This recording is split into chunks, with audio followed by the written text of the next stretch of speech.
After 2 weeks of delay, it's finally here. Secret Wars, issue 4 of 8. Hi everybody, I'm Chris and welcome back to another comic book review. And guys, this was a huge book this week. The people that were in, or the superheroes that were in the lifeboat during the incursion are now awake. And Doctor Strange is the one that has to lay down what's been going on to them. And in this book, some of them don't take that information well. We find out how Doom became God. We find out how he got this power.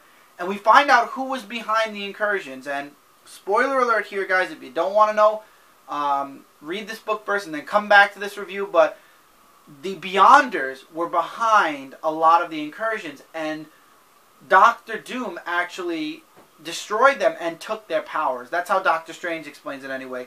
While somewhere else, the Thors are now fighting Thanos and the Cabal because they don't know where they came from.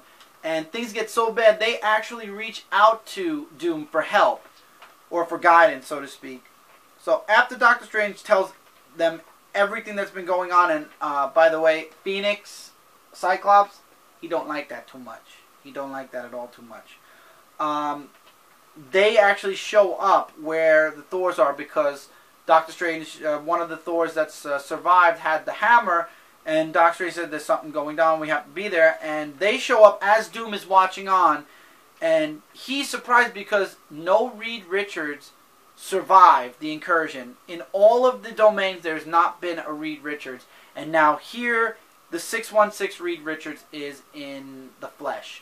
So Doom makes it his business to show up during the fight with the Cabal. And he knows what this means since these pre-incursion heroes have survived. He knows that this doesn't mean good. This is very bad. And it's kind of funny that some of these characters are actually in parts of Battleworld from different times apparently.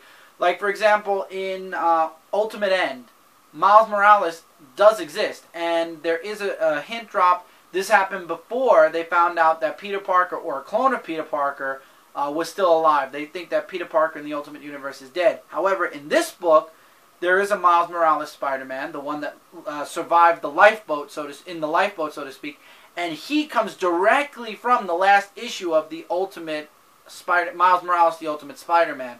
So the characters or the superheroes that were in that lifeboat were there all the way through till the very end.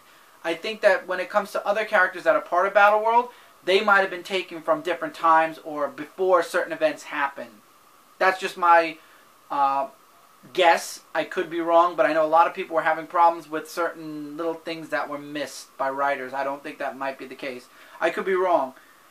There is a bit of a face-off between Doctor Doom and Reed Richards, and Phoenix Cyclops was right there. He could have ended Doom right there, but then Doctor Strange interferes and sends them all away, except for, of course, Phoenix Cyclops, which, again, spoiler alert, hopefully you're not watching this until you've read this book.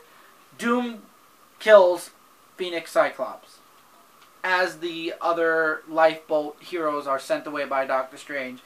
And Doom is like, where did you send them? Bring them back. And Doctor Strange is like, what was it?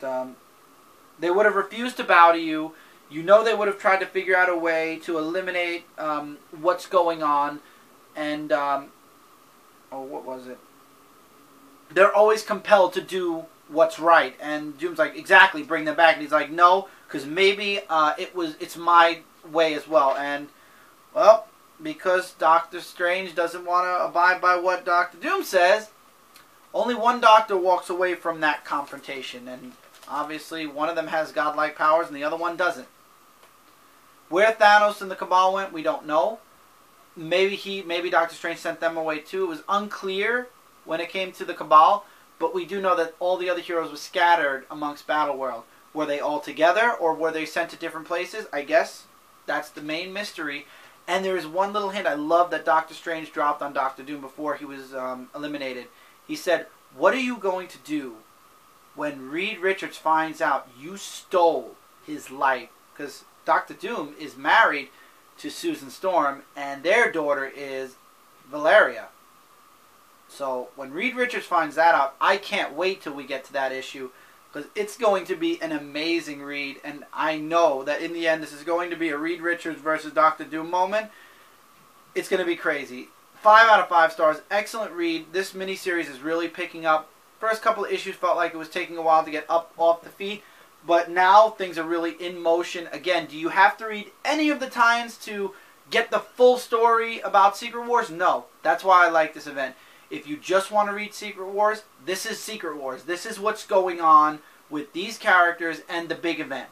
Anything like Ultimate End or any of the other miniseries that are spiraling out of Secret Wars, they have their own story to tell, and they take place in their own piece of Battle World. You don't have to read all the books to understand what's going on in Secret Wars. It's just extra stuff while this event is going on, and I love that because there are a lot of books that are really great to read, and the good news is they're not connected to the events in here. They have their own story that they're going by, and yes, some of them want to kill Dr. Doom, and some of them are just content on living in their sector, and others are fighting to survive in their sectors, so to speak. So I'm loving Secret Wars. I think this is a really great event, something that Marvel hasn't done in a very long time, and it's going really, really well. And with that, let us know in the comments below what you guys think of Secret Wars so far. Is it exceeding your expectations? Is it meeting your expectations? Or is it not at that par that you put at that bar that you put it at yet? Let us know. Let us know what you think about issue number 4. And as always, don't forget to check out ComicFrontline.com, Zone4Podcast.com, and Frontline Gaming Zone. Together, we are your #1 source for comic-related news, reviews, and a whole bunch more. And until next time, everybody, take care, keep reading, keep collecting, and I'll see you guys in the next review.